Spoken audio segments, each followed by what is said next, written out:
प्रभु राम देव भगवान अल्लाह खुदा ईश आदि नाम एक ही शक्ति के हैं। वो कैसा है, कहां है, कैसे मिलता है, किसने देखा है? ये प्रश्नवाचक चिन्ह पूर्ण रूप से हटाने के लिए अवश्य सुनिए जगत गुरु तत्वदर्शी संत रामपाल जी महाराज के अमृत वचन, सर्व पवित्र धर्मों के पवित्र शास्त्रों के आधार पर। स्वयं परमात्मा आए हुए और वो नो सोच रही मेरे शंकर भगवान ने बालक दे दिया। ये पहले शंकर भगवान 60 साल तो तेरे साथ न था, जो जब ना दिया तेरे तई कुछ भी, तो इतनी बुद्धि मेरा काम करती को ना।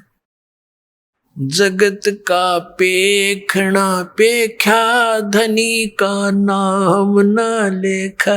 जगत का पेखना पेख्या, धनी का नाम न लेखा।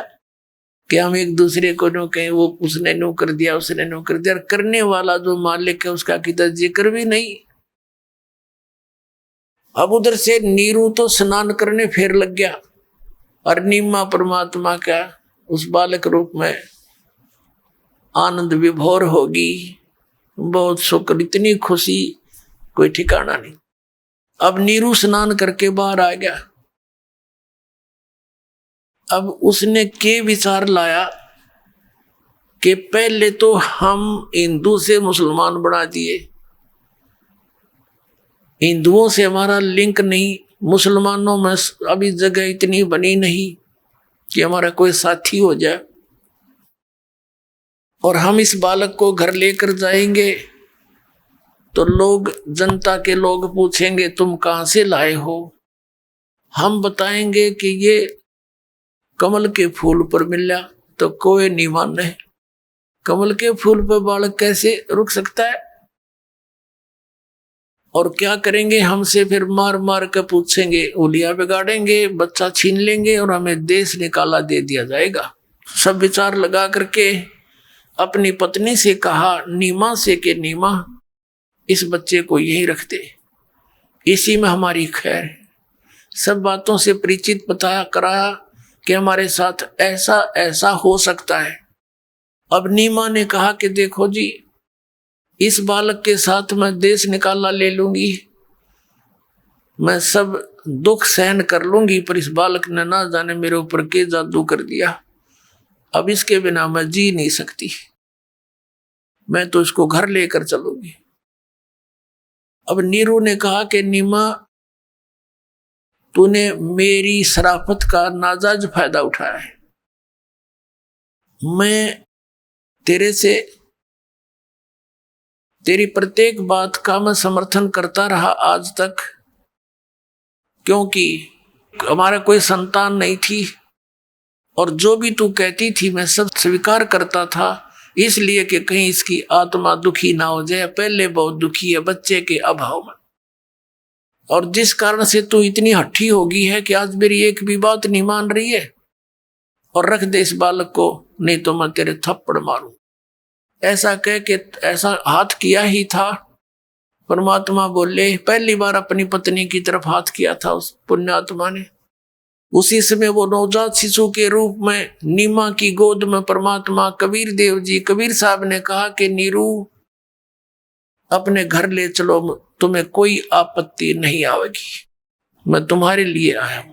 अब वो घबरा गया कि नवजात बालक बोल रहे, ये भगवान, ना मेरा कोई सिद्ध पुरुष आ गया हो, कोई फरिश्ता हो, कोई भूत प्रेत हो, डर गया हो। चुप करके आगे आगे हो लिया कि इस बालक में कि मैं बोलता हो कोई ऊपरी चीज, तो चल पड़ा, घर ले आए। अब जनता के व्यक्ति ये तब पूछे कहाँ मिला, कि बता दे। नीमा कह दे कि ऐसे ऐसे कमल के फूल पर मिला हमें, तो इसका तो कोई ऑब्जेक्शन किसी ने करा नहीं। अपनी अटकल लाते रहे, कमल के फूल पर तो कहाँ होगा, कहीं कोई छोड़ गया होगा, ऐसे कर गया होगा, जैसे उनकी एक जीव बुद्धि की सोच थी। लेकिन फिर भी उस परमात्मा की सुंदर मूर्त को देखकर, उनके जो सुंदरता को देखकर अपनी अपनी अटकल लगा रहे हैं। कोई कहता ये तो विष्णु जैसा दिखाई देता है, जैसे साक्षात भगवान विष्णु ही आए हो। कोई कहता है तो शंकर भगवान का रूप है, कोई कहे तो इंद्र का स्वरूप है, कोई कहे कुबेर उतर गया पृथ्वी पर। इतना सुंदर बालक कदे देखा ना सुना। अपनात्मा आपको परमात्मा कबीर जी के विषय में आदरणीय गरीबदास साहिब जी ने अपनी अमृतवाणी में कुछ बहुत ही एक आंखों देखा सत्य वर्णन किया है। थोड़ा सा यहाँ आदरणीय गरीबदास साहिब जी के विषय में आपको थोड़ा संकेत देंगे। अभी आपने पवित्र ऋग्वेद के अंदर पढ़ा कि वो परमात्मा सतलोक में रहता है, ध्रुवलोक के तीसरे पृष्ठ पर रहता है और राजा के समान विराजमान है। वहां पर वो देखने जोगा दिखाई देता है। राजा जैसी गति में, यानी ओवरऑल कंट्रोलर, पूरे अनंत ब्रह्मांडों के स्वामी के रूप में राजा की तरह वहां विराजमान है, दिखाई देता है और वहां से गति करके आता है, अपनी अच्छी आत्माओं को मिलता है। ये विधान है भगवान का। तो वो 3 स्थिति में होता है। एक स्थिति में तो वहां स्थिर है सतलोक के अंदर, मनुष्य जैसा शरीर है, 1 रोमकूप में करोड़ सूर्य मिला दे करोड़ चंद्रमा, ऐसा उनके शरीर की शोभा है, इतना सुंदर शरीर है। और दूसरे रूप में वो शिशु रूप धारण करके आता है। और तीसरी स्थिति में एक साधु संत का रूप बना के जब चाहे किसी पुण्य आत्मा को जाकर मिलते हैं, उनको ज्ञान सुनाते हैं, अपने सचखंड सतलोक को दिखाकर वापस छोड़ देते हैं, ताकि आने वाले समय में ये हमारे गवाह बन जाए, एफिडेविट दे कि कबीर इज गॉड। ऐसे ही सन 1518 में परमात्मा कबीर देव जी सह शरीर चले गए थे सचखंड में, सतलोक में, हजारों व्यक्तियों के सामने। और फिर सन 1727 में लगभग 210 वर्ष के बाद, लगभग 200 वर्ष के बाद वो परमात्मा सचखंड से चलकर आए और गांव छुडानी, जिला झज्जर, हरियाणा के अंदर आदरणीय गरीबदास साहिब जी जब 10 वर्ष के बालक थे, खेतों में, अपने ही खेतों में, क्योंकि ये जाट कौम में जन्मे थे, आदरणीय गरीबदास साहिब जी किसान थे और अपनी ही बहुत सी गव्वे होती थी, साथ में कुछ किराए के पाली और कुछ गांव वाले वैसे अपने इकट्ठे सामूहिक गौवें रखते थे, चराते थे। तो जंगल में गऊ चरा रहे थे। फाल्गुन सुदी द्वादशी के दिन के लगभग 10 बजे सतलोक से चलकर परमात्मा आए, एक साधु रूप, जिंदा बाबा का रूप बनाकर, और वहां जांडी के पेड़ के नीचे सभी ग्वाले यानी पाली आहार कर रहे थे। गौवें चर रही थी आसपास, खेत, लंबे चौड़े खेत थे उनके। परमात्मा एक साधु रूप में उसके साथ से आते हुए नजर आए। वह रास्ता था साथ के कबलाना गांव से छुडानी गांव की तरफ पैदल जाने का रास्ता, पैदल एक प्यादा था। जब परमात्मा साधु रूप में उन बच्चों के पास, पालियों के पास आए, जांडी के पेड़ के निकट, तो उसमें अतिथि सेवा बहुत किया करते थे। पालियों ने कहा, महाराज जी राम राम। परमात्मा ने कहा, भाई राम राम। महाराज जी आ जाओ, भोजन पा लो, भोजन खा लो। परमात्मा ने कहा, भी भोजन तो मैं खा के आया हूं अपने गांव से। आपका गांव कहाँ है? पालियों ने पूछा। कितनी दूर है यहाँ से? आपके गांव का नाम क्या है? तो परमात्मा ने बताया, मेरे गांव का नाम सतलोक है और यहां से वो 16 शंख कोश की दूरी पर है।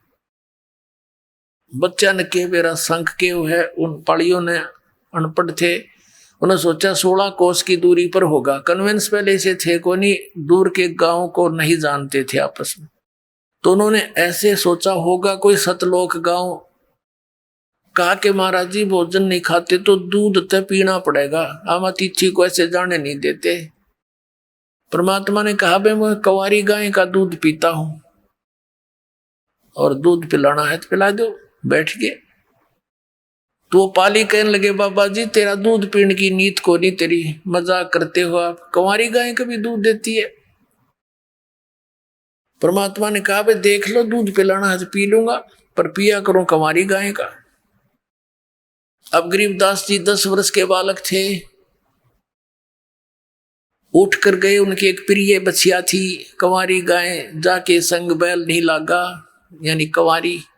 उस बछिया को गले से पकड़कर रस्सी ले आए और कहा महाराज जी देखियो इसके बच्चा तो है नहीं, दूध कैसे देगी ये। परमेश्वर कबीर देव जी ने कहा कि तुम्हारे पास कोई पात्र है, छोटा सा पात्र हो जिसमें दूध निकालेंगे। उन्होंने बताया जी एक छोटा सा बर्तन है मिट्टी का, छोटा मटका, जिसमें 5-7 किलो दूध आ जाता है। कोई तरल पदार्थ पानी वगैरह आता था, वो लस्सी लाते थे उसमें। वो साफ करके इधर रखा था, वो साफ कर लिया जैसे भी, तो कहा कि इस बर्तन को इसके सतन के नीचे लेकर बैठो। गरीबदास जी बैठ गए पकड़ के। 10 वर्ष के बालक परमात्मा कबीर देव जी ने जिंदा महात्मा के रूप में खड़े थे, उस बछिया की कमर पे आशीर्वाद भरा हाथ यानी थपकी मार दी, ऐसे लंबे लंबे सतन हो गए और दूध की धार चल पड़ी।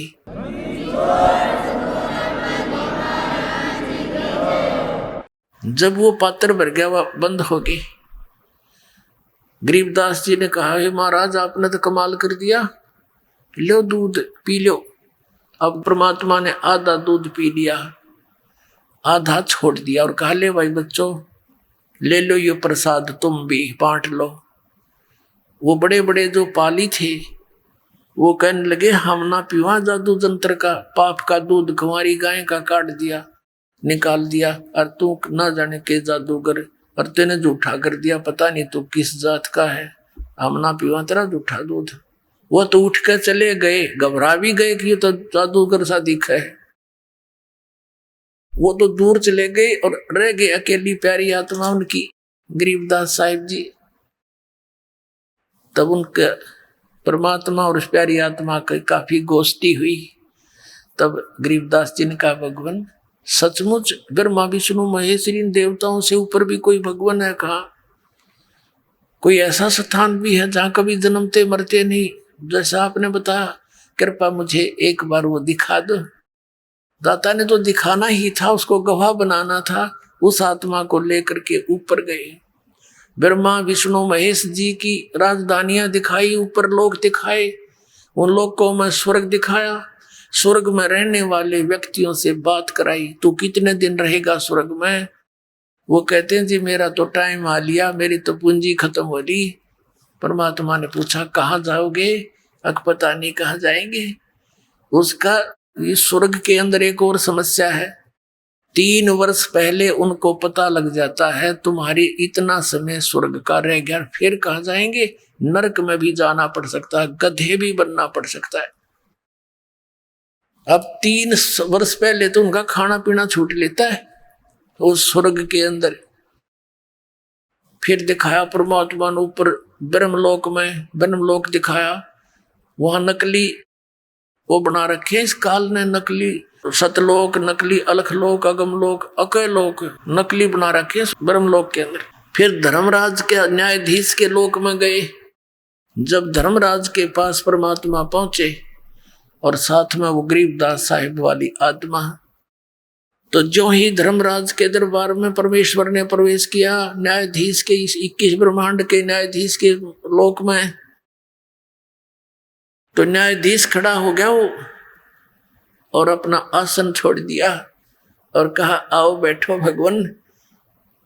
और परमात्मा वहां बैठे नहीं, जैसे एक ऊंचा अधिकारी अपने छोटे अधिकारी पर, कर्मचारी पर जाकर उसको आदेश देता है और वो अपनी कुर्सी त्याग कर खड़ा हो जाता है और सलूट मारता है, जी सर, जो एक शिष्टाचार होता है। ऐसे धर्मराज खड़ा होकर करबद्ध होकर और जो भी मालिक का आदेश दे रहे थे सिरोधार्य कर रहा था। अब ये प्रसंग अलग है, यहाँ इसको चैप्टर को आगे नहीं बढ़ाएंगे। तो फिर सतलोक में लेकर गए। सतलोक में क्या देखा आदरणीय गरीबदास साहिब जी ने कि वहां एक बहुत बड़ा गुम्बद है, बहुत बड़ा एक स्तूप है, उसके बीच में ऊंचे सिंहासन पर परमात्मा विराजमान है और सिर पे मुकुट है, सफेद आसन है, सफेद सिंहासन है, सफेद ही परमात्मा का रूप है, शरीर है, रंग है और सफेद ही सारा लोक है। अब नीचे से जिंदा महात्मा के रूप में जो परमात्मा जा रहे थे, कबीर जी गए थे सतलोक में, वहां अपने ही दूसरे रूप तेजो में रूप के ऊपर चंवर करने लगे, वहां से उठाकर, जैसे एक सेवक अपने गुरुदेव पर किया करता है। अब गरीबदास जी ने सोचा कि ये बाबा जी तो यहाँ का कोई नौकर नाकर होगा, सेवक, और भगवान तो यूं है जो तख्त पर बैठा। अब थोड़ी सी देर में क्या हुआ कि जो तख्त पर सिंहासन पर विराजमान थे भगवान, वो तेजो में शरीर वाले तो खड़े हुए, और जिंदा महात्मा के रूप में जो नीचे से गए थे भगवान, वो उस और ऑल कंट्रोलर के सिंहासन पर विराजमान हो गए। और वो तेजो में शरीर वाला भगवान चवर उठाकर उस जिंदा वाले रूप पर चंवर करे, नौकर की तरह, सेवक की तरह।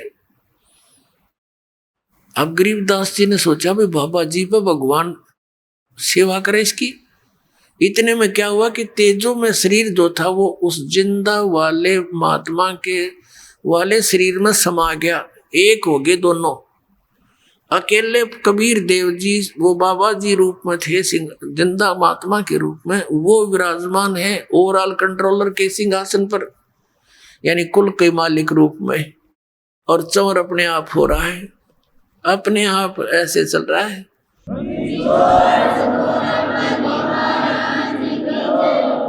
तब परमात्मा ने कहा कि गरीबदास यहां थे तुम पहले, देखो ये तुम्हारे मकान खाली पड़े हैं, पूरे बड़े लंबे चौड़े फ्लैट के फ्लैट, अर्जा फंसे वहां काल के लोक में, सारी डिटेल बताई, सृष्टि रचना सुनाई। तब गरीबदास साहिब ने कहा भगवान मुझे यही रख लो भगवान, वो तो गंदा लोक है, हे भगवान कैसे जाऊं अब उस लोक में, इस लोक को देख कर वहां कैसे जाऊं भगवान, वो तो ऐसे रह रहे हैं जैसे कीड़े मकोड़े हुआ करते, यहाँ स्वर्ग तक के प्राणी भी महादुखी भगवान, मुझे यही रख लो मेरे मालिक। परमात्मा ने कहा कबीर जी ने कि नहीं बेटा, तुम यहां से जब गए भक्ति से परिपूर्ण थे, और वहां जाकर तुम्हारी बैटरी डाउन होगी सारे की, ये तो मैं अपनी शक्ति से तुझे यहां लाया हूं। अब तुम वापस जाओ, आपके भाई बहन काल के जाल में फंसे हुए हैं, उनको ये ज्ञान समझाओ जो तूने आंखों देखा है, या सच्ची साच बताओ, और बेटा मैं तेरे साथ रहूंगा और तुझे सतनाम दूंगा। वो सतनाम की भक्ति सुमन करने से तुम्हारे अंदर शीघ्र ही वो भक्ति संचित हो जाएगी, जो तुम्हें यहां लेकर आएगी, वो भक्ति की कमाई तुम्हारे अंदर संचित हो जाएगी। इतनी संचित हो जाएगी जैसे फिर गरीबदास साहिब ने परमात्मा से प्राप्त ज्ञान को फिर कैसे बोला है कि सतनाम पालड़ रंग होरी हो, 14 लोक चढ़ावे राम रंग होरी हो, 3 लोक पासंग धर रंग होरी हो, तो ना तुले तुलाया राम रंग होरी हो। आदरणीय गरीबदास साहिब जी की वाणी में एक होरी नाम का अंग है। होरी माने होली, होली में खुशी मनाते हैं लोग। तो गरीबदास साहिब जी कहते हैं कि यह नकली होली हमने अच्छी ना लगती, हम तो वो राम नाम की होली खेलेंगे भाई, जिसको हम रोज खेला करेंगे, एक दिन खेलकर हम संतुष्ट नहीं होते। तो क्या बताते हैं कि इस सतनाम के श्वास उस श्वास के द्वारा जो आपको दिया जाता 2 अक्षर का मंत्र, जिसमें एक ओम है, एक तत्गुप्त है, जिसको सतनाम प्राप्त है उसको ज्ञान है। इसके एक श्वास उश्वास का सिमरण आपको बताया जाता है विधि, जब नाम दिया जाता है। तो एक श्वास का सिमरण आपकी वो कमाई डिपॉजिट होगी आपके गुड अकाउंट में, और वो इतनी वैल्यूएबल है, वो इतनी कीमती है कि यहाँ के 14 लोक, जैसे 7 नीचे के पाताल और ऊपर ये शिवलोक, विष्णु लोक, ब्रह्मा का लोक, धर्मराज का लोक, दुर्गा का लोक, ब्रह्म का लोक, और ये जो दूसरे हैं गोलोक वगैरह, इन 14 लोकों को दूसरे पलड़े में रख दे और एक पलड़े में रख दे एक श्वास, उस श्वास के सतनाम की कमाई, वो वैल्यू, कीमत। और 3 लोक पासंग धरे, कौन से? पृथ्वी लोक, स्वर्ग, एक कॉमन स्वर्ग लोक है, स्वर्ग जो इंद्र वहां का शासक होता है, वो स्वर्ग लोक, ये पृथ्वी लोक और नीचे का पाताल लोक। कहते इन 3 लोकों को, ये तो इस सौदे में है ही नहीं। जैसे पहले एक देसी से, एक सिंपल से तराजू होया करते थे, तखड़ी, एक डंडी बांध के उसके बीच में एक रस्सी बांध लेते, दोनों किनारों पर पलड़े लटका दिया करते थे। और कोई सौदा लेने के लिए व्यापारी आता था हमारे घरों पर, क्योंकि दास का जन्म एक जाट किसान परिवार में हुआ, तो बढ़िया लोग आते थे, गेहूं, कणक, जैसे बाजरा, ज्वार, चने, गुड़, शक्कर आदि लेने के लिए। तो हमारे पिताजी कहते थे, भाई लाला जी, पहले तेरी ताखड़ी चेक करा, इसमें कोई एरर तो नहीं है, इसमें पासिंग तो नहीं है। तो वो दिखाता था, यदि उसमें कोई डिफेक्ट होता तो उसी जो कणक, जैसे चने तोलने हैं, तो चनों की एक मुट्ठी भर के उसको बैलेंस करने के लिए एक पलड़े में जिसमें डिफेक्ट होता था उसमें डाल दिए जाते थे इतने चने, वो सेट हो जाता था, एररलेस हो जाती थी। फिर जिस साइड में वो चने रखे थोड़े से, उस साइड में बट्टे रख दिए जाते थे, दूसरी तरफ से फिर पलड़े से वो सौदा तोला जाता था। यानी जो पासिंग रूप में वो चने इतने रखे, वो तो सौदे में नहीं है, वो तो वैसे एक्स्ट्रा रखे, उनका कोई अकाउंट नहीं। तो कहने का भाव ये है कि एक सतनाम के सिमरण की कीमत विधिवत मर्यादा में रहते हुए पूरे संत से प्राप्त करके कितनी कीमत हो जाती है। सतनाम पालड़े रंग होरी हो, 14 लोक चढ़ावे राम रंग होरी हो, 3 लोक पासंग धरे रंग होरी हो, तो ना तुले तुलाया राम रंग होरी हो। ओए होए। अब परमात्मा बताते हैं कि ऐसा मंत्र है ये गजब का, एक सतनाम का सिमरण इतनी कीमत आपको देगा, और बाकी वो 5 नाम काल के, 3 वो दूसरे सतपुरुष, अकाल मूर्त, सबद स्वरूपी राम, ये तो कति एक अन्य के भी मंत्र नहीं है, ये मोक्षदायक नहीं है, ये तो भगवान की महिमा है इसके अंदर। और ये 5 नाम काल के, ओंकार, अलंकार, ज्योति, निरंजन है तेरा गजब भैया। और सोहम और सतनाम, अपने आत्माओं, जो हम प्रसंग पर आते हैं, जो आज का प्रसंग है, ये बहुत विस्तार से समझाना पड़ेगा कभी। अब क्या बताया आदरणीय गरीबदास साहिब जी को पूज्य परम पूज्य कबीर परमेश्वर जी ने, कि बेटा ऐसा मंत्र दे दूंगा, नेक नीति से भक्ति करना, मर्यादा में रहना, हमारी शरण में रहना, और थोड़े ही दिनों में आपका बहुत ज्यादा कीमत बन जाएगी। लेकिन एक ध्यान रखना, इस सतनाम को किसी को बताना नहीं। यदि ये काल के दूतों के हाथ लग गया तो पिछली पीढ़ी में जो हमने वायदा कर रखा है कलयुग में, काल से के सब जीवों को अपना सच्चा नाम सतनाम देकर पार करूंगा, इन काल के पंथियों का हाथ लग गया तो ये नकली पंथ इसी नाम को देते पाओगे, फिर हम भिन्नता नहीं कर पाओगे। आप स्वयं जाप करना और अपनी वाणी में लिखते रहो। अब गरीबदास जी उधर से क्या देखा कि कुछ देर के बाद उन पालियों ने घंटे 2 घंटे के बाद संभाला कि वो बच्चा कहाँ है, देखा वो तो बैठे हैं, हाथ लाकर देखा वो लुढ़क गया, उसमें आत्मा थी ही नहीं। गांव में पता चला। अब कहने का भाव ये है कि उनको चिता पे रख दिया, अंतिम संस्कार की तैयारी कर दी। शाम के समय 8-9 घंटे बीत गए। इतने गांव के नगर के लोग इकट्ठे हुए, लकड़ी लुकड़ी ले गए। तब परमात्मा ने गरीबदास जी की आत्मा को वापस भेज दिया, उस प्यारी आत्मा को शरीर में। चिता से उठकर चल पड़े और आंखों देखा हाल भगवान का वर्णन करने लगे, और वो वर्णन किया हुआ उनका आंखों देखा। तो उस परमेश्वर के विषय में जो आंखों देखा हाल था, आदरणीय गरीबदास साहिब जी ने किस प्रकार परमात्मा की महिमा को बताया है, वो आपके सामने अब सुनाते हैं। अपने आत्माओं, जैसे तुलसीदास जी ने रामायण चौपाइयों के माध्यम से बोली है, लाखों वर्ष पहले की बीती हुई घटनाएं श्री रामचंद्र की जी के समय में, और आज वो सबको मान्य है। इसी प्रकार आदरणीय गरीबदास साहिब जी ने उसी प्रकार उनकी जो जैसे तुलसीदास जी की दिव्य दृष्टि खुल गई थी, ज्ञान योग खुल गया था, इसी प्रकार गरीबदास जी का ज्ञान योग समर्थ शक्ति ने खोल दिया, उसके अंदर अपना ज्ञान फीड कर दिया, सच्चाई।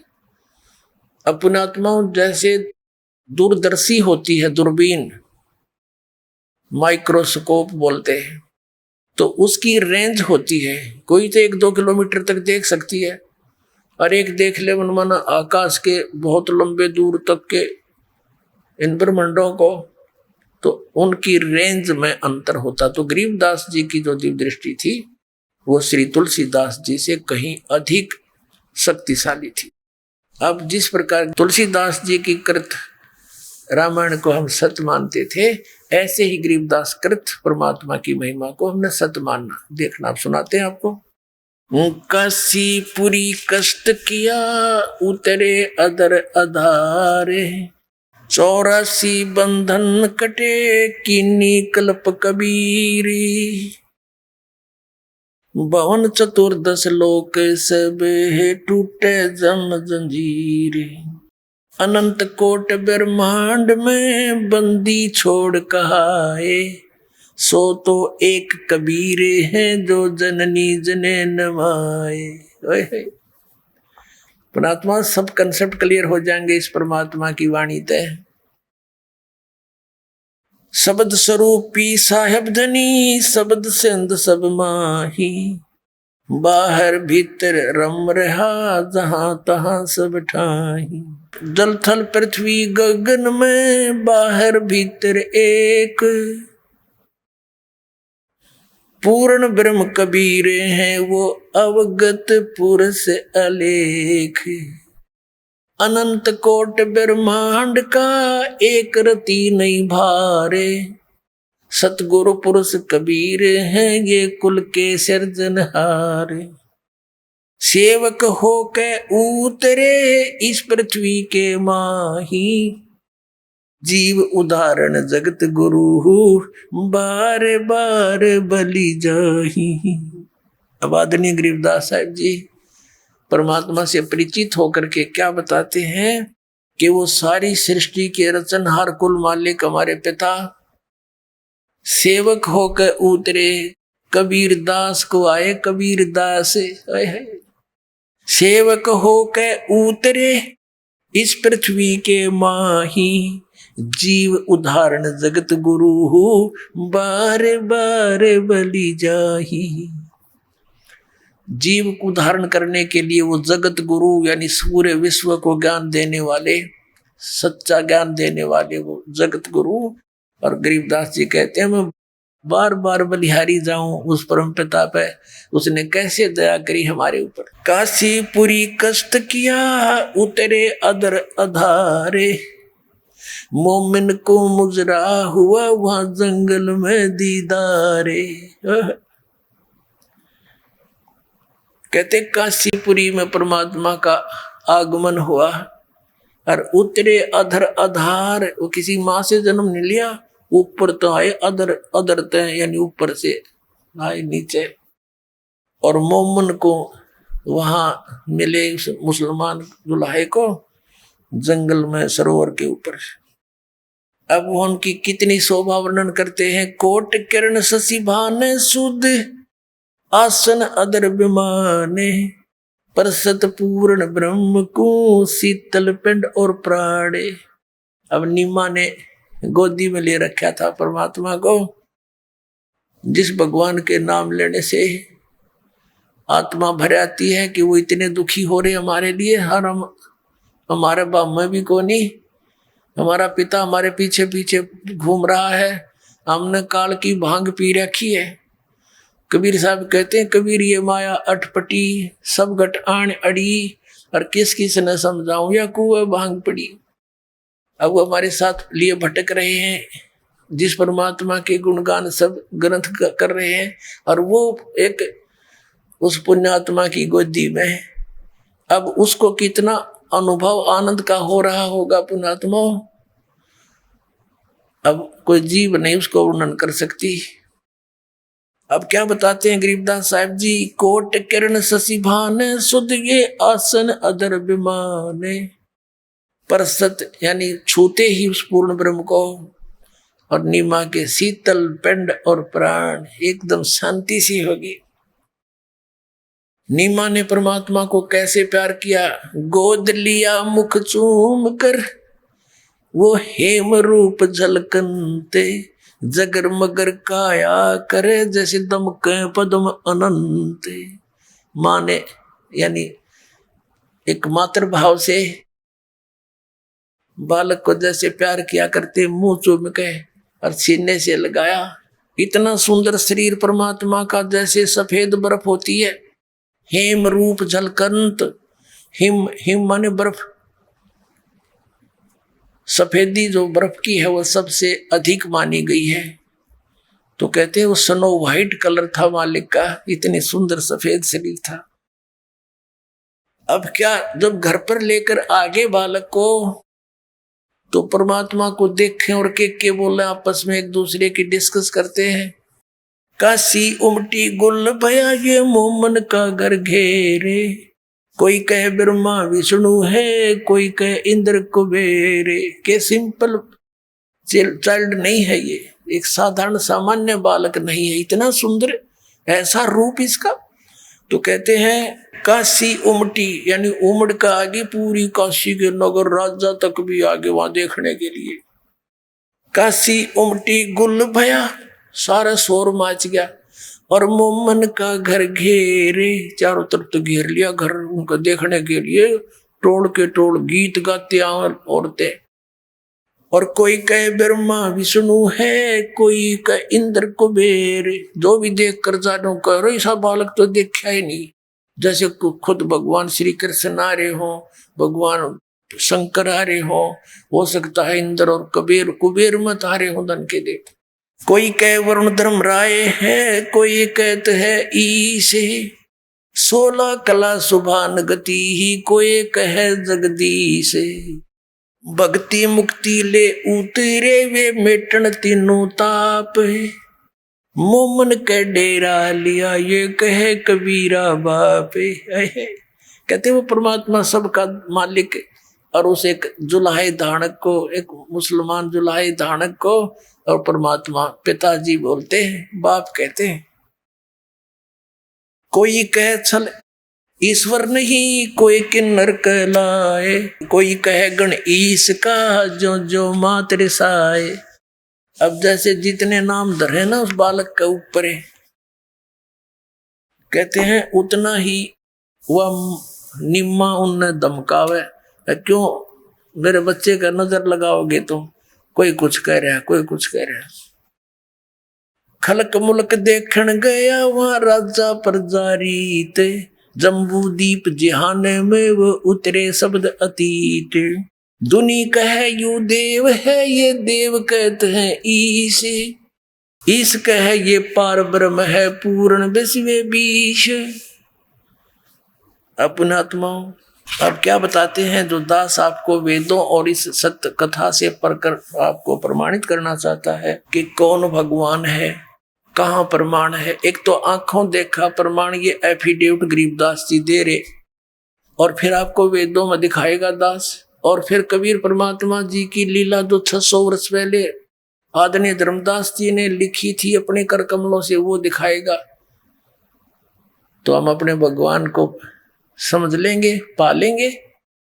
अब क्या बताया है? दूध न पीवे न अन्न बके, न पलने झूलनते, अदर अमान ध्यान में ये कमल कला फूलनते।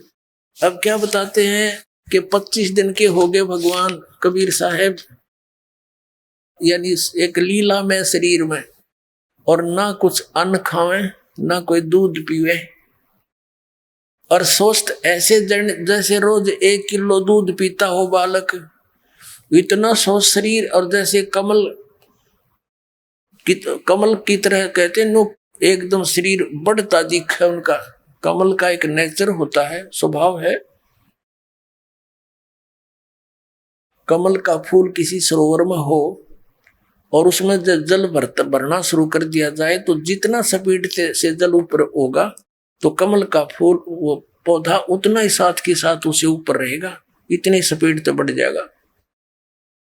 तो यहाँ क्या बताना चाहते हैं, उससे तुलना कर रहे हैं आदरणीय गरीबदास साहब जी की। स्वस्थ तो ऐसा दिखे जैसे रोज किलो दूध पीता हो बालक, लेकिन खा पी कुछ नहीं रहे थे। तो नीमा को चिंता हुई, रोने लगी बुरी तरह के, ये बालक मरेगा, कुछ खाता पीता नहीं, अब तो ये कुछ ही समय घंटों का ही मेहमान है। बहुत बुरी तरह विलाप कर रही थी, बहुत बुरी तरह विलाप करने लगी। अब परमात्मा कहते करे करावे साइया मन में लहर उठा, रो रही थी अपने भगवान शिव जी को याद कर करके कि हे भगवान शिव जी, हे दाता, या तो ये बालक देना ही नहीं था, अपना रो पीट के समय पास कर रही थी। अरे परमात्मा, अब ये दिया है वापस ले रहे हो, अब ये आपकी दासी, अब जीवन नहीं इस बिना, ये फाइनल फैसला। ये तो मालिक अंतर्यामी थे, समझ गए थे या बुढ़िया मरेगी, इतना मर तक के दे, क्योंकि वो नहीं मरना था, वह कितना मरे थी, पर उसका भय बढ़ गया कसूता, और उसको संतुष्टि हो नहीं सकती। तो परमात्मा ने शिव को कार्यमोट दबाया, शिव जी भगवान का। शिव उतरे शिवपुरी से वो अवगत बदन विनोदे, मैं के कमल खुशी भये जब लिया ईश को गोदे। अब कबीर साहब ने प्रेरणा की भगवान शिव जी को कि तेरी कौन आत्मा तुझे याद कर रही है, ऐसी ऐसी विलाप कर रही है। तो वहां एक साधु रूप बना के, महात्मा का रूप बना के शिव जी आके खड़े हो गए वहां, और कहा माई क्यों रो रही है? और वो रो रही थी, एक बार सरसरी सी नजर देख कर रो रही थी कि बाबा जी केले रही, बड़ा कुछ खाता ना पीता। भगवान शंकर ने पूछा कि माई क्यों रो रहे हो, क्या बात, क्या आपत्ति है तेरी? महाराज जी, तेरे बस का को नहीं मेरा दुख निवारण करना। नो कह कर रोते रोते फिर रो पड़ी बहुत बुरी तरह। भगवान शंकर ने कहा कि हे माई, नो का ऐसे कहते हैं अपना दुख किसी के सामने कह दे तो हल्का हो जाता है, इसी दृष्टिकोण से बता दे तू क्यों रो रही है। तब उसने बताया कि पहले तो हमारे कोई संतान नहीं थी, और एक दिन मैंने सच्ची आत्मा से अपने भगवान शंकर जी को याद किया था, उसने मुझे ये लाल दे दिया, कमल के फूल पर मिला, मुझे स्नान करने गए थे हम दोनों, और अब महात्मा जी ये कुछ खाता पीता नहीं, 25 दिन का हो गया, और इसलिए रो रही हूं कि ये मरेगा और साथ मरूंगी मैं, अब मैं जी नहीं सकती इसके बिना, मैं नो रो सु भगवान, नो रो रही हूं महात्मा जी। तो भगवान शिव ने कहा तेरा बच्चा तो दिखा मुझे। माई लाई उठा के, और बच्चे को परमात्मा नवजात शिशु 25 दिन के बालक को सोचा कि महात्मा की चरणा में गिर दूं, कुछ आशीर्वाद प्राप्त हो जाए, इसकी जिंदगी बढ़ जाए, आयु बढ़ जाए। जो ही शिव जी के चरणों में बच्चे को नू डाला, वहां से उठ गए भगवान आकाश में, और भगवान शिव जी के सिर के पैरेलल में हवा में ऐसे स्थिर हो गए बालक। अब वह माई नो सोच रही नीमा कि इस बाबा जी की करामात है, मेरे बच्चे को इतना ऊंचा ठा दिया जमीन तक, तो उसका हौसला सा बड्डा की बात बनेगी। अब शिव जी ने ऐसे हाथ किया, भगवान उनके कबीर परमात्मा शिव जी के हाथों में आ गए और फिर उन दोनों की बात हुई। परमात्मा ने कहा कि शिव इनको कह दे एक कुंवारी गाय ले आवे, एक कोरा बर्तन ले आवे कुमार के थे स्वस्थ, और उसको धो के और आप इसके कमर पे हाथ मार दिए कुंवारी बछिया के, वह दूध देगी और उस दूध ने पीऊंगा। शिव ने कहा कि माई तेरा पति कहाँ है? आका भी बुलाती हूँ। वो अंदर था कि आइयो जी, ऐसे ऐसे महाराज जी कह रहे हैं, एक बछिया ला, एक बर्तन लाना कोरा कुमार के थे। अब गया वो नीरू, एक बछिया ले आया। भगवान शंकर ने उसके कमर पे हाथ थपकी मार दी, आशीर्वाद भरा हाथ रख दिया, और वो छोटा सा पात्र था वो गाय के नीचे रख दिया बछिया के। अब वो दूध चल पड़ा, पात्र भरते ही बंद हो गया। वो दूध परमात्मा ने पिया और शिव जी चला गया। अपने आत्माओं, ये प्रमाण गरीबदास साहिब जी कहते हैं, दूध न पीवे न अन्न बखे, न पालड़े झूलनते, दास गरीब अदर ध्यान में ये कमल कला फूलनते। दूध न पीवे न अन्न बखे, है नहीं पलने झूलनते, अदर अमान ध्यान में कमल कला फूलनते। शिव उतरे शिवपुरी से, वो अवगत बदन विनोदे, मैं के कमल खुशी भये, जब लिया ईस को गोदे।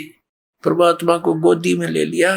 अब दोनों भगवानों की जब नजर में नजर मिली, कहते हैं नजर नजर से मिल गई, किया ईस प्रणाम। शंकर भगवान ने उस बालक को प्रणाम किया, गोदी में लिए मत्था टेका, और धन मो मन धन पूर्णा, ये धन का सीनी काम, के धन है इस नगरी का जहाँ ऐसे सिद्ध पुरुष आए। अब शंकर जी भी ना समझ सके ये कौन है।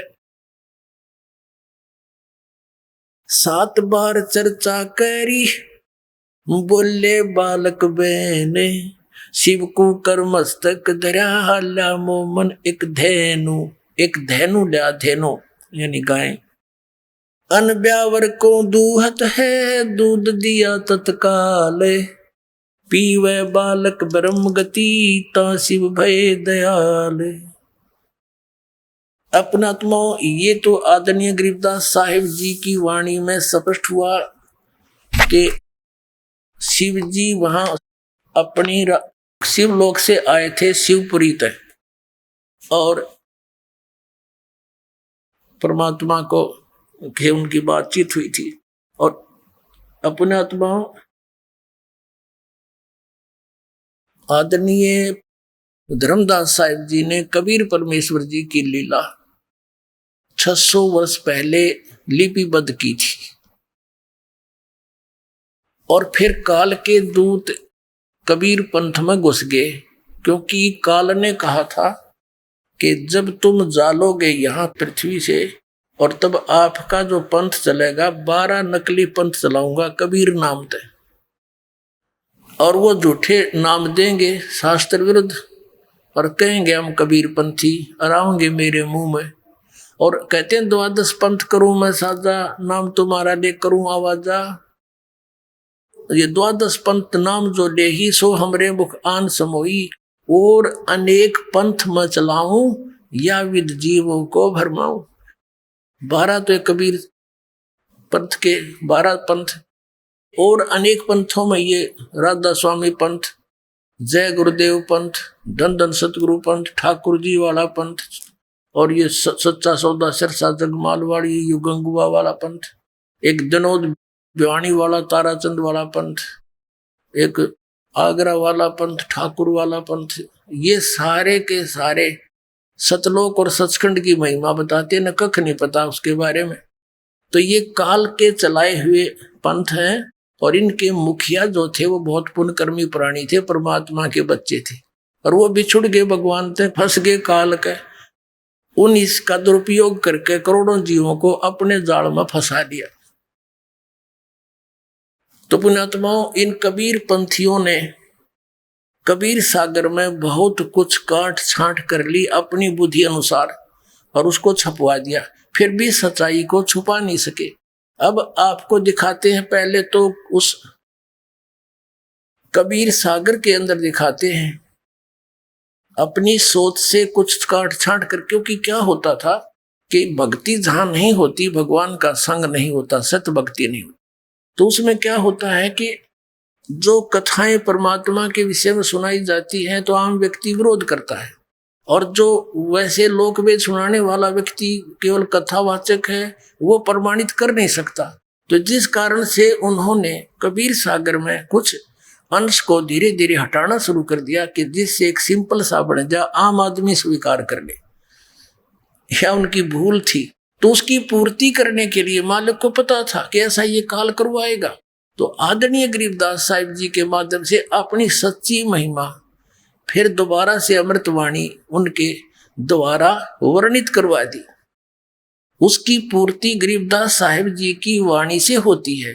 और परमात्मा ने संस्कार लिखा है 600 वर्ष पहले, बोला था कि बर्मा पंथ जो होगा गरीबदास वाला 1774 में उसका जन्म होगा, संवत 1774। वैसे गलती से 75 लिखा कबीर सागर में। तो उस समय वो जो आएगा मेरा हंस, उसके द्वारा जो अमृतवाणी मेरी वाणी पुनः प्रकट होएगी।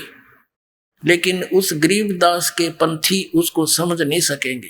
फिर उसी पंथ में मैं ही फिर आऊंगा धर्मदास, और सभी पंथ मिटा के एक पंथ चलाऊंगा, ऐसा कहा था।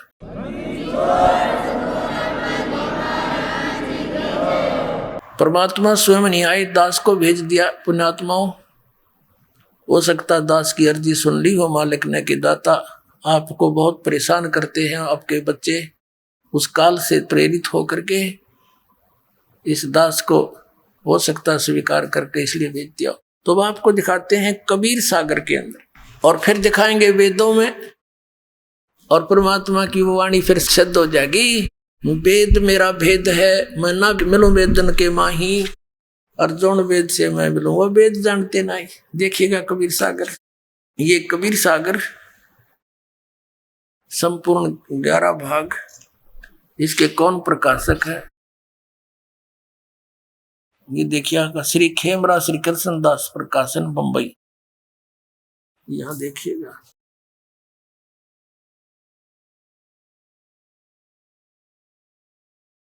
जो संशोधक है वो भी कबीर पंथी है, कबीर पंथी भारत पथिक स्वामी युगलानंद बिहारी द्वारा पुरस्कृत। मुद्रक एवं प्रकाशक है खेमरा श्री कृष्ण दास, अध्यक्ष श्री वेंकटेश्वर प्रेस, खेमरा श्री कृष्ण दास मार्ग मुंबई। अब इसके हम आपको दिखाते हैं।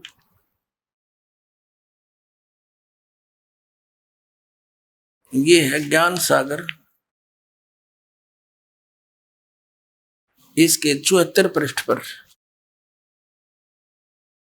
सुन जुल्हा बन भयो आनंदा, जिमी चकोर पायो निश्चंदा, ले सुत चले हर्ष मन की ना, और तासो पुने अस बोल ही दीना।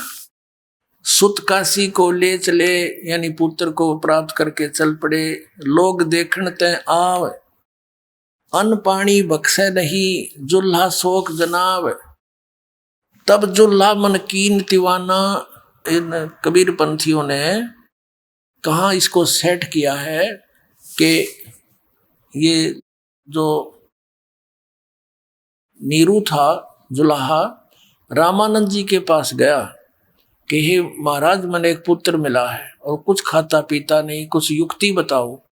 तो रामानंद जी ने बताया कि एक कुंवारी गाय लाकर उसके पास खड़ी कर दो और फिर वो अपने आप दूध देने लग जाएगी, वो दूध पीवेगा। ये कोई सिद्ध पुरुष आया हुआ है। ये तो है कबीर पंथियों की अपनी जोड़ जुगाड़। लेकिन सच्चाई गरीबदास जी ने बात तो ये सच्ची है कि कुंवारी गाय का दूध पिया, लेकिन गरीबदास जी ने वो आंखों देखा, चित्रण किया पुनः। उन्होंने बताया कि शिव जी आए थे, शिवलोक थे, क्योंकि वो शिव के पुजारी थे। उस जन्म गौरी शंकर और सरस्वती नाम के ब्राह्मण थे। और आकर के फिर उन्होंने युक्ति कबीर परमात्मा ने उसको बताई थी शिव जी को, और फिर वो ऐसे किया गया था। फिर भी जैसे है, हमने सिर्फ ये देखना है कि घटना ऐसी ही घटी, लीला ऐसी ही थी। आगे क्या कहा, तब जुल्ला मन की तिवाना, रामानंद सो कही उत्पाना, मैं सुत पायो बड़ा गुणवंता, कारण कौन बखे नहीं संता। हे संत रामानंद जी, एक मेरा बहुत अच्छा बेटा है और कुछ खाता पीता नहीं, क्या कारण है। रामानंद ध्यान तब धारा, जुल्लासों तब वचन उचारा, पूर्व जन्म में ते ब्राह्मण जाति, हर सेवा की नीवली बाती। कुछ तुम सेवा हर की चूका, ताते भयो जुल्ला का रूपा, प्रीति प्रभु गए तुर लेनी, ताते उद्धान में सुत तो है दीना। ठीक है, अब ये नीरू है, नूरी नहीं, गलत से लिखा गया, नीरू, नीरू वचन, वो नीरू बोला, हे प्रभु जस की ना तस पायो, आरत हो तब दर्शन आयो, सो कहिए उपाय गुसाई, बालक अक्षुदावंत कुछ खाई। ईसा जतन करियो दाता, तो जो मेरे गेल बनी सो बनी। अब ऐसा कोई युक्ति बताओ जिससे मेरा बच्चा कुछ खा पी ले। सो कहिए उपाय गुसाई, बालक अक्षुदावंत यानी भूखा कुछ खाई। रामानंद अस युक्ति विचारा, तुम सुत कोई ज्ञानी अवतारा। तुम्हारा बेटा कोई ज्ञानी अवतार है, कोई विद्वान पुरुष है, इसलिए ऐसे खाएगा ये। रामानंद, हाँ, एक बछिया जाही बैल नहीं लागा, सो ले ठाड करो ते आगा। कि एक बछिया ले आना जिसको बैल ने कभी टच ना किया हो, अर्थात कंवारी। ये देखिए, बछिया जाही बैल नहीं लागा, सो ले ठाड करते आगा, दूध चले ते थनते, दूध धरो छिपाए, अक्षुदावंत जब होवे ता कह देखवाए। अब कहते हैं जुल्ला एक बछिया ले आवा, और चलो दूत कोई मरम न पावा, चलो दूत जुल्ला हरसाना, राख छिपाई कहू नहीं जाना। अब यहाँ पुण्यात्माओं जैसा भी है, अब ये प्रमाणित हुआ कि 600 वर्ष पहले परमात्मा ने जो लीला की थी वो लिपिबद्ध की गई। उसके बाद आदरणीय गरीबदास साहिब जी के समय भी उन्होंने कंवारी गाय का दूध पिया, और आदरणीय गरीबदास साहिब जी ने भी अपनी वाणी में प्रमाण किया कि 600 वर्ष पहले परमात्मा जब आए थे उन्होंने एक कंवारी गाय का दूध पिया, उससे उनकी परवरिश की लीला हुई। अब हमारे वेद क्या बताते हैं परमात्मा के गुणों को, परमात्मा की महिमा। अब इतने प्रमाण मिलने के बाद फिर हम संतुष्ट हो जाएंगे, हु इज गॉड। अब देखिएगा, आपको दिखाते हैं ऋग्वेद मंडल नंबर 9, 10 इकट्ठे जिल्द है, अनुवाद है इसमें। ये किसने अनुवाद किया है, कहाँ से छपा है? प्रकाशक सार्वदेशिक आर्य प्रतिनिधि सभा, महर्षि सिद्धांत भवन, रामलीला मैदान, नई दिल्ली।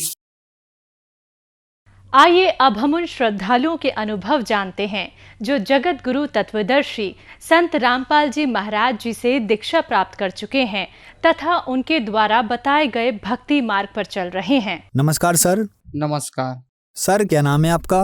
बालाराम श्रीवास। बालाराम जी, आप कहाँ से हैं? बिलासपुर छत्तीसगढ़ से। सर, संत रामपाल जी महाराज से नाम दीक्षा आपने कब ली? 23 सितंबर 2014। सर, कृपया हमारे दर्शकों को बताएं कि आपने अभी तक क्या क्या भक्ति साधनाएं की हैं।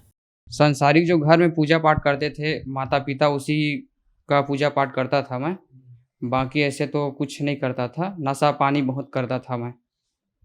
सर, संत रामपाल जी महाराज जी के शरण में जाने का क्या कारण बना? मेरा कारण ये बना कि मैं कंपनी में काम करता था रायपुर में, तो एक भगत रहता था वहाँ, उसका नाम है दुर्गेश दास, कवर्धा जिला से है। वो बताता था मेरे को, रात में आता था ड्यूटी से तो 11 बजे मेरे को उठा देता था कि बालाराम तुम कहाँ पास हो, ऐसे करके। तो मेरे को उठा देता तो समझाता था, ज्ञान समझाता था कि यार गुरु जी आए हैं, वहाँ संत रामपाल जी महाराज हैं, उनका ज्ञान सुनो और उसी के मार्ग में चलो, ये सब छोड़ो, ये कंपनी में जुड़े हुए सब बेकार है, फालतू का चीज़ है, ऐसे करके बोलते थे मेरे को। उसके बाद मैं घर आया, वहाँ कंपनी को छोड़ दिया, घर आया। घर आने के बाद वहाँ जाने के लिए तैयार हो गया। जाने के लिए तैयार हुआ तो उसके बाद मैं यहाँ घर आया तो भूल गया सब, यही नशा पानी में भूल गया। उसके बाद मेरा एक्सीडेंट हो गया था। फिर उसके बाद एक्सीडेंट हुआ तो फिर मेरे को ये लगा कि अब नहीं, बाकी अब ज़्यादा लेट नहीं करना है, अब संत रामपाल जी महाराज के शरण में जाना है। तो मैं वैसी ही हालत में, मेरे को 3 दिन हुआ था एक्सीडेंट में, कुछ खा भी नहीं पा रहा था। वैसी ही हालत में मैं सतलोक आश्रम बरवाला में चला गया। उसके बाद मैं वहाँ गया तो मेरे को सब जितना लगा था, दांत वगैरह सब वो ठीक हो गया। मेरा यहाँ फटा था वो ठीक हो गया। यहाँ आने के बाद फिर परमात्मा की भक्ति करने लगा। संत रामपाल जी महाराज की फिर नाम दीक्षा लिया मैं। सर, संत रामपाल जी महाराज से नाम दीक्षा लेने के बाद आपको क्या लाभ मिले? मेरे को पहला लाभ तो ये मिला कि मेरी पत्नी जो है उनका इन्फेक्शन हो गया था, पूरा किडनी, गुर्दा, लीवर सब में, पूरा शरीर में इन्फेक्शन हो गया था। तो 2 हॉस्पिटल, एक पहले तो माखीजा हॉस्पिटल में लेके गया। माखीजा हॉस्पिटल में इलाज चला, वहाँ भी ठीक नहीं कर पाए। डॉक्टर लोग बोले कि अब हम लोग तो कुछ नहीं कर पाएंगे, तो आप दूसरा हॉस्पिटल देख सकते हो। तो मैं फिर घर लेके आ गया अपनी पत्नी को। उसके बाद फिर दूसरा हॉस्पिटल लेके चला गया, एक वहाँ बिलासपुर में मंगला चौक में है एक हॉस्पिटल, वहाँ लेके गया। वहाँ लेके जाने के बाद वहाँ 1 हफ्ता हो गया था, वहाँ कुछ इलाज में ठीक नहीं हो रहा था। बहुत इलाज किए, लेकिन फिर डॉक्टर लोग वहाँ भी बोल दिए कि भाई हम लोग तो कुछ नहीं कर पाएंगे, अब बाकी अब भगवान की मर्जी है, आप जो भी देवी देवता को आप पूजा करते हो उसी से आप प्रार्थना करो, वही ठीक कर सकते हैं।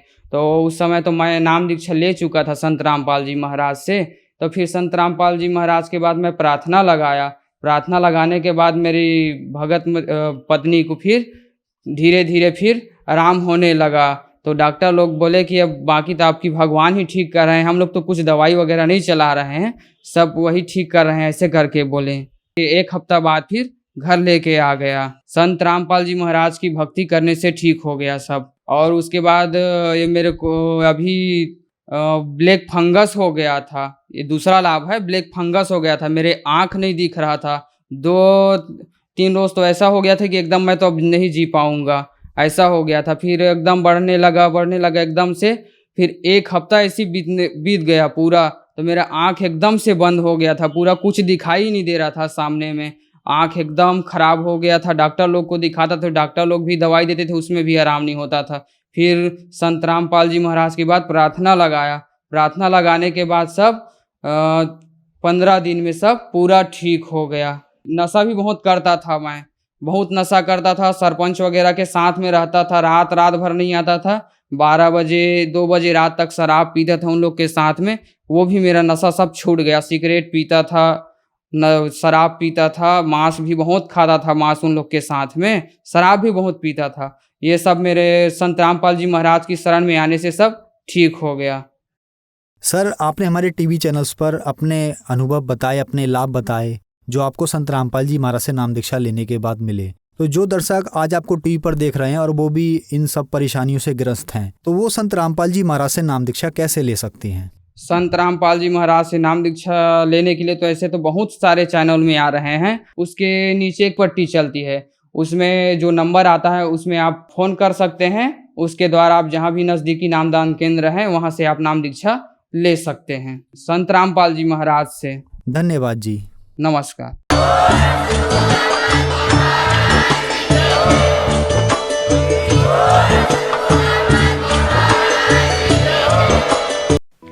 आप सुन रहे थे जगत गुरु तत्वदर्शी संत रामपाल जी महाराज के मंगल प्रवचन। अधिक जानकारी के लिए संपर्क करें